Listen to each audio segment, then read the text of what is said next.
Bonjour les troisièmes, je filme cette vidéo pour vous guider dans la préparation de votre oral et principalement pour guider les élèves absents dans la préparation de leur oral. Donc le document que vous avez là sous les yeux est la trace écrite de la leçon en lien avec The Best Job in the World.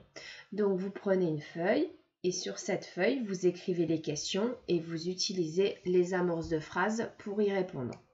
Donc, la première question, on vous demande à quel métier de The Best Job in the World vous postulez. Donc, what job are you applying for? I am applying for the job of, et comme c'est écrit, voir tableau, page précédente. Donc, voilà ce que ça donne. Voilà ce que ça donne quand je regarde le tableau à la page précédente. Donc, j'ai ma question, what job are you applying for? I am applying for the job of, et dans mon cahier à la page précédente, j'ai le tableau où j'ai la restitution de la vidéo de promotion sur The Best Job in the World. Donc par exemple, I am applying for the job of Wildlife Caretaker. I am applying for the job of Outback Adventurer, Lifestyle Photographer, Park Ranger. Et on a deux prises de risque dans le cahier qui sont Chief Funster et Tastemaster. Ensuite, do you know what you'll have to do for this job? Donc j'écris la question. Yes, I do, I will have to. Voir tableau, page précédente. Et les réponses sont ici. Donc si par exemple, je postule pour le métier de Wildlife Caretaker, je vais poser la question, do you know what you'll have to do for this job? Yes, I do, I will have to, par exemple. Take care of kangaroos and other animals, virgule, swim with dolphins and sea lions, and explore Kangaroo Island. Voilà, à chaque fois, je liste 3 obligations en lien avec le métier pour lequel je postule. Étape suivante, on me demande mes points forts pour ce métier. So, what are your strengths for this job? Tout d'abord, je parle de mes qualités. Donc, I am extremely, very, quite and a little. Et comme c'est écrit dans la trace écrite, voir carte mentale, bulle de gauche. Là est la carte mentale. Donc, I am extremely, par exemple, I am extremely dynamic, very adventurous, quite hardworking and a little determined. En fonction de votre aisance, il faudra mettre à chaque fois 2 adjectifs. Par exemple, I am extremely dynamic and energetic, very efficient and reliable, quite courageous and daring, and a little skillful and ingenious. Donc ça, c'est pour la partie qualité. Pour la partie goût, donc je réutilise les verbes de goût qui sont donnés ici et l'idéal est de prendre des goûts, de parler de goût en lien avec le métier pour lequel vous postulez. Ce qui donne, par exemple, I am passionate. Imaginons vous postulez pour le métier de Wildlife Caretaker. I am passionate about taking care. I am passionate about taking care, puisqu'après mon verbe de goût, je mets ing. I am passionate about taking care of kangaroos. I am keen on swimming. I am fond of exploring places. Ok, si par exemple vous postulez pour Outback Adventurer, vous pouvez dire que vous aimez voyager. Ok, I am crazy about traveling avec 2 L. Vous pouvez également dire que vous aimez faire de la randonnée. Comment dit-on faire de la randonnée? Par exemple, hike, ce qui donne hiking. I am addicted to hiking. Par exemple, là, on vous dit meet the locals. Vous pouvez dire que vous aimez rencontrer des gens. I am keen on meeting people. On vous dit qu'il faudra partir à l'aventure chaque jour. I am crazy about adventures. Ok. Ensuite, si vous choisissez Lifestyle Photographer, par exemple, quand on est photographe, on aime prendre des photos. So, I am passionate about taking pictures. Or I am passionate about photography. I am keen on working with designers and artists. Ok, et vous essayez à chaque fois de faire 3 ou 4 phrases sur vos goûts. Pareil pour Park Ranger, par exemple. I am crazy about scuba diving. I am keen on snorkeling. I am fond of flying. Park Ranger, donc vu que vous êtes dans un parc national, vous pouvez dire que vous aimez la nature. Donc je suis quelqu'un qui aime la nature. I am a nature lover. Voilà. Donc je vous laisse un peu vous creuser les méninges, sachant que je vous ai donné quasiment toutes les réponses. Je vous laisse un peu vous creuser les méninges pour essayer de trouver d'autres phrases. À cela, vous devez rajouter vos compétences. Donc, toutes les amorces de phrases pour parler de ces compétences sont ici. Il vous en faut 3 minimum. L'idéal, ce sont les 6. Si vous n'en faites que 3, vous en prenez une par ligne. Ok? Donc, vous pouvez utiliser ce vocabulaire-là ou ce vocabulaire-là ici. D'accord? En veillant bien à ne pas faire les mêmes phrases, à ne pas utiliser le même vocabulaire que vos phrases de goût pour varier un petit peu le vocabulaire. Ok? Donc, vous avez... Mince. Donc, vous faites bien en sorte de varier le vocabulaire et attention aux conjugaisons. Par exemple, I am good at riding a camel. Si vous êtes outback adventurer, sachant que vous devrez faire des randonnées à dos de chameau, ben, ça aide si vous savez monter à dos de chameau. Ok? Riding en enlevant bien le E de ride. I am good at riding a camel.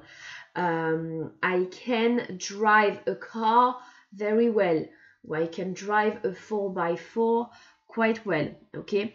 I know how to deal with responsibilities. Deal with responsibilities qu'on a vu au tout début de l'année quand on a fait la séquence sur les métiers. Savoir faire face à des responsabilités. Vous pouvez aussi rebrasser le vocabulaire du début de l'année. Travailler sous pression. Work under pressure. Faire plusieurs choses en même temps. Do many things at the same time. Ok, donc vous avez beaucoup de vocabulaire que vous pouvez réutiliser. Donc 3 phrases de compétences au minimum. L'idéal, ce sont les 6. Étape suivante, vous devez montrer que vous connaissez l'Australie, puisque pour faire partie de The Best Job in the World, il faut montrer qu'on connaît l'Australie et qu'on a quand même pas mal voyagé. Donc, question suivante, how well do you know Australia and have you ever traveled around Australia and in the world? Donc, I know Australia like the back of my hand. I have been to... Donc, je reprends car c'est très difficile de jongler entre les différents documents pour tout vous montrer. Donc, how well do you know Australia and have you ever traveled around Australia and in the world? J'utilise la phrase I know Australia like the back of my hand. I have been to. Donc, je connais l'Australie comme ma poche et ensuite, je fais 3-4 phrases qui peuvent être les mêmes phrases que ma tâche finale écrite où je disais seulement où je parlais des différents endroits où je suis allée en Australie. Donc, par exemple, carte mentale distribuée au début du chapitre. I have been to Sydney. I have visited the Opera House. Carte mentale qui est bien entendu collée dans le cahier. I have been to Bondi Beach. I have relaxed. I have been to the Great Barrier Reef. I have scuba dived. I have been to Shark Bay. I have swum with dolphins. Ok, je refais 3-4 phrases comme j'ai pu faire auparavant, sachant qu'auparavant, vous en aviez fait entre 8 et 10. Étape suivante, toujours en lien avec vos voyages, quand vous avez parlé des différents lieux d'Australie que vous avez visités, vous allez rebrasser ce qu'on a fait l'an dernier quand on a fait la séquence sur les aventuriers et qu'on a entre guillemets montré qu'on était de véritables globetrotters puisqu'on avait fait le tour du monde. Donc, I have traveled all around the world, I have been to, et je réutilise les 4 amorces de l'an dernier. I have been to, I have flown to, I have driven to, I have sailed to, que je vais compléter par un lieu. Par exemple, I have been to France. I have flown to the USA. I have driven to Germany. I have sailed to Canada, par exemple. Ok? Et ensuite, une fois que vous avez fait I have been to, I have flown to, I have driven to, I have sailed to, le plus simple, c'est de compléter par I have seen. Parce que I have visited implique que vous êtes entré dans l'endroit. I have seen, au moins ça passe partout, il n'y a pas de problème. Ok, donc par exemple, I have been to France, I have seen the Eiffel Tower. I have flown to the USA. I have seen the Statue of Liberty. I have driven to Germany. I have seen Brandenburg Gate. I have sailed to Canada. I have seen the Niagara Falls. Ok, ce genre de phrase. Donc, amorce de phrase que vous avez du côté gauche de l'écran. Et fin de phrase avec le vocabulaire et les images que vous avez à droite de l'écran. Je passe à la dernière étape. Donc, dernière étape, après avoir parlé de mes expériences en termes de voyage, je vais parler maintenant de mes expériences personnelles et professionnelles. Donc, je dois montrer, entre guillemets, que j'ai de l'expérience en lien avec le métier pour lequel je postule.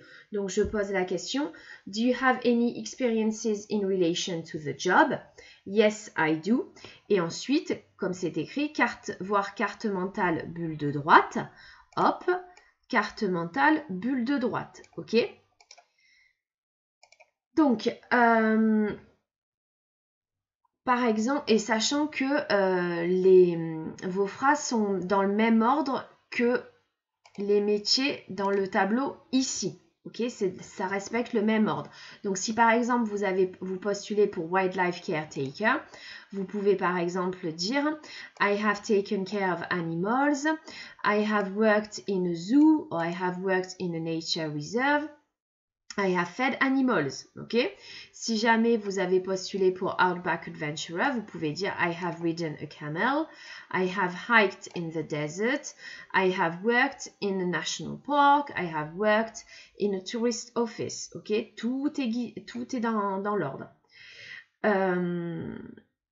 Park Ranger, par exemple, vous pouvez réutiliser I have worked in the national parks, I have helped and guided tourists.